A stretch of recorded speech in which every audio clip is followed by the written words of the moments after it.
തൃശൂരിൽ മുഖ്യമന്ത്രിക്കെതിരെ കരിങ്കൊടി കാണിക്കാനെത്തിയവരെ കരുതൽ തടങ്കലിൽ എടുത്തു. രാമനിലയത്തിന് സമീപത്ത് നിന്ന് 5 യുവമോർച്ച പ്രവർത്തകരെയാണ് പോലീസ് കസ്റ്റഡിയിലെടുത്തത്. സൂരജ് സജിയുടെ വിവരങ്ങളുമായി ഇപ്പോൾ തൃശൂരിൽ നിന്ന്. സൂരജ്, വിവരങ്ങൾ എന്തൊക്കെയാണ്?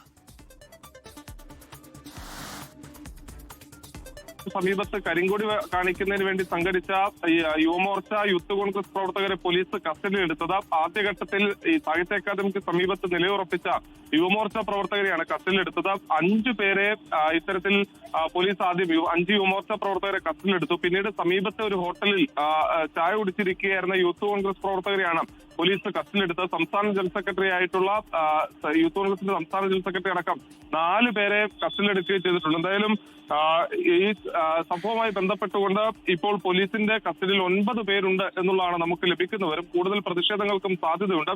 അത് കണക്കിലെടുത്ത മുഖ്യമന്ത്രിയുടെ പരിപാടിയിലുടനീളം ഇന്ന് വലിയ പോലീസ് സുരക്ഷയാണ് തൃശൂരിൽ ഒരുക്കിയിട്ടുള്ളത്. ഉന്മേഷ്, ശരി, സൂരജ് സജിയാണ് വിവരങ്ങൾ നൽകിയത്. ഇപ്പോൾ തൃശൂർ. ലോകത്തെവിടെയായാലും ഏത് സമയത്തും 24 വാർത്തകളും ഓഗ്മെന്റഡ് റിയാലിറ്റി പാക്കേജുകളും എക്സ്പ്ലെയിനറുകളും വിശദമായി കാണാൻ ഞങ്ങളുടെ യൂട്യൂബ് ചാനൽ നിങ്ങൾക്ക് സബ്സ്ക്രൈബ് ചെയ്യാം.